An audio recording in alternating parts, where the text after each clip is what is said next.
السلام علیکم ورحمۃ اللہ وبرکاتہ۔ ہم مسلمان ایک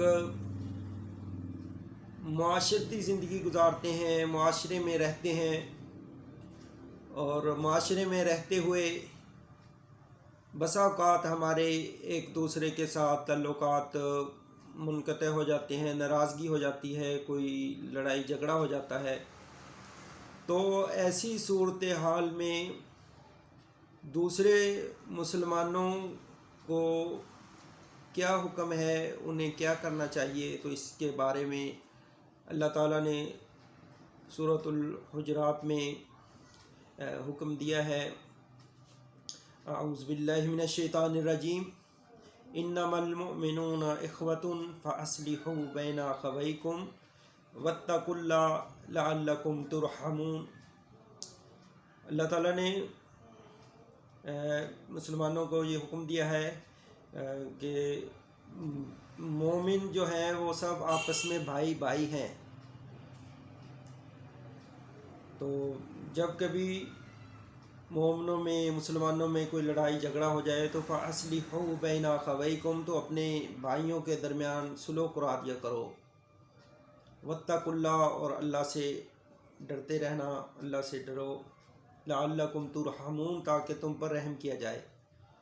کیونکہ جہاں پہ لڑائی جھگڑے ہوں، مسلمانوں کے دلوں میں نفرتیں ہوں، قطع تعلقی ہو، تو وہاں پہ پھر اللہ کی رحمتیں نہیں آتی۔ جیسا کہ ابو ہریرہ رضی اللہ تعالیٰ عنہ ایک مرتبہ ایک مجلس میں درس دینے لگے تو اس سے پہلے فرمانے لگے کہ کوئی اس مجلس میں قطع تعلقی کرنے والا ہے تو وہ اٹھ کے یہاں سے چلا جائے۔ تو ایک آدمی اٹھے، ان کی اپنی پھپھوں کے ساتھ ناراضگی تھی، ان سے انہوں نے صلح کی اور آ گئے۔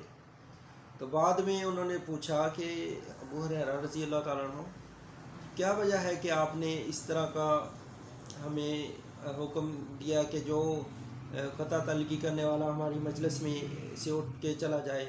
تو ابو ہریرہ رضی اللہ عنہ فرمانے لگے کہ اللہ اس قوم پہ رحم نہیں فرماتا کہ جس میں قطع تعلقی کرنے والے موجود ہوں۔ تو پوری کے پوری ایک مجلس، ایک گھرانہ، ایک قوم بھی اللہ کی رحمت سے اس طرح محروم ہو جاتی ہے جہاں پہ آپس میں قطع تعلقیاں ہوں، ناراضگیاں ہوں، نفرتیں ہوں۔ تو اس لیے دوسرے مسلمانوں کے لیے بہت ضروری ہے کہ ایسی صورتحال میں تو مسلمانوں میں صلح کرا دیں اور ان کو قریب لانے کی کوشش کریں۔ تو نبی صلی اللہ علیہ وسلم نے تو فرمایا ہے کہ حدیث کا مفہوم ہے کہ نفلی نماز، روزے اور صدقات سے بھی بہتر ہے مسلمانوں کے درمیان صلح کروانا۔ اتنا اجر ہے، دیکھ لیں کہ مسلمان ہے، کتنی نوافل پڑھنے سے اللہ کا قرب حاصل ہوتا ہے، اور پھر روزہ رکھنے سے ہے وہ جہنم سے کتنی مسافت دور ہو جاتا ہے، اور نفلی صدقات سے کتنی اللہ تعالیٰ کی اللہ تعالیٰ خوش ہوتے ہیں۔ تو ان سے بھی بہتر فرمایا ہے کہ مسلمانوں کے درمیان صلح کروانا، کیونکہ اس سے اللہ کی رحمتیں ہوتی ہیں، اللہ تعالیٰ خوش ہوتے ہیں ایسی قوم سے جہاں پہ لوگ ایک دوسرے سے محبت کرنے والے ہوں، احساس کرنے والے ہوں۔ تو آج دیکھ لیں ہمارے معاشرے میں صلح کرانے والے تو بہت کم رہ گئے ہیں، لیکن آپس میں لڑائیاں جھگڑے کروانے والے اگر کہیں دیکھیں کچھ لڑائی جھگڑا کہیں پہ کلیش ہے تو وہاں پہ اس کو لڑائی کو بڑھانے والے، ہوا دینے والے، جلتی پہ تیل کا کام کرنے والے بہت ہیں۔ حالانکہ یہ مسلمان کو تو زیب نہیں ہے کہ آپس میں مسلمانوں کے درمیان لڑائی جھگڑا کروائے، یہ تو ایک شیطان کو خوش کرنے والا کام ہے۔ لیکن آج کل لوگ کس طریقے سے آپس میں لڑائیاں کرواتے ہیں، جھگڑے کروا رہے ہیں، چغلیوں کے ذریعے اور بدگمانیوں کے ذریعے، اور یہ جادو جنات کے عملیات کے ذریعے کہ آپس میں لوگوں کے درمیان لڑائیاں ہوں، جدائیاں ہوں۔ تو یہ تو ویسے بھی کبیرہ گناہ ہے جو جادو وغیرہ کروانا ہے، لیکن آج ہمارے معاشرے میں یہ چیزیں بہت بڑھ رہی ہیں۔ یہ تو اللہ کے نبی صلی اللہ علیہ وسلم نے جس طرح فرمایا ہے، حدیث کا مفہوم ہے کہ شیطان اپنا تخت پانی پہ لگا کے بیٹھا ہوتا ہے، اور وہ دوسرے چھوٹے شیطان ہیں اپنی اپنی کارکردگی بتاتے ہیں۔ کوئی کہتا ہے کہ میں نے چوری کروائی ہے، وہ کہتا ہے کہ تو نے بھی کچھ نہیں کیا۔ ایک اور آتا ہے کہہ رہا ہے میں نے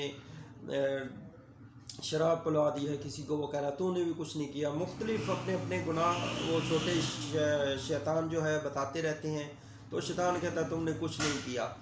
لیکن ایک اس کا آتا ہے کوئی جو شیطان کہتا ہے کہ میں نے آج دو میاں بیوی کے درمیان جدائی ڈلوا دی ہے، تو شیطان کھڑا ہو کے اسے گلے لگا کے ملتا ہے کہ تو نے اچھا کام کیا ہے۔ سب سے شیطان سب سے زیادہ اس سے خوش ہوتا ہے۔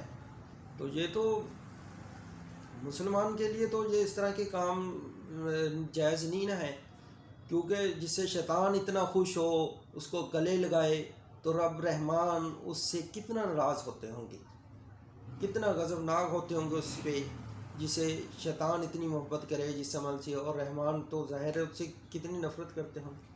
تو اللہ تعالیٰ ہمیں ایسی چیزوں سے محفوظ کرے کہ ہم اگر ایسی کوئی صورتحال ہے تو اس میں اپنا یہ کردار ادا کریں، ان کو نزدیک لائیں۔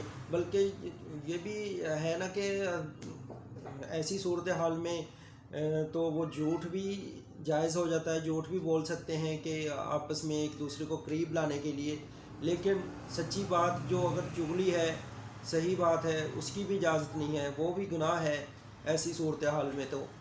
تو یہ اتنا اہم مسئلہ ہے۔ نبی صلی اللہ علیہ وسلم نے ہمیشہ جب بھی مسلمانوں کے درمیان کبھی لڑائی جھگڑا ہوا تو آپ صلی اللہ علیہ وسلم نے ان کے درمیان صلح کرائی۔ یہ نبی صلی اللہ علیہ وسلم کی سنت مبارکہ بھی ہے، اور آپ صلی اللہ علیہ وسلم نے تو کتنی سالوں سے چلنے والی خوفناک جنگیں تھیں اوس اور خزرج کی، وہ بھی ان کی صلح کرا کے اتنا پیار و محبت ان میں پیدا ہو گیا کہ وہ ایسے بھائی بن گئے ہیں۔ نبی صلی اللہ علیہ وسلم کی سنت مبارکہ تو یہ ہے، آپ صلی اللہ علیہ وسلم کا کردار تو یہ ہے۔ اس لیے آپ صلی اللہ علیہ وسلم کا کلمہ پڑھنے والے مسلمانوں کے لیے بھی یہ ضروری ہے کہ جب کبھی دیکھیں مسلمانوں میں کوئی اس طرح کی ناراضگی، لڑائی جھگڑا دوری ہے، تو ان کو قریب لانے کی کوشش کریں، صلح کرائیں۔ اللہ تعالیٰ ہمیں عمل کی توفیق دے اور ہم پہ اپنی رحمتیں فرمائے۔ اللہ تعالیٰ ہمارا دنیا میں بھی ہمیں اپنی رحمتوں میں رکھے، اپنا فضل دے، اور دنیا کی نعمتوں سے بھی نوازے، اور اللہ تعالیٰ ہماری آخرت بھی اچھی فرمائے۔ اللہ تعالیٰ عمل کی توفیق عطا فرمائے۔ السلام علیکم ورحمۃ اللہ وبرکاتہ۔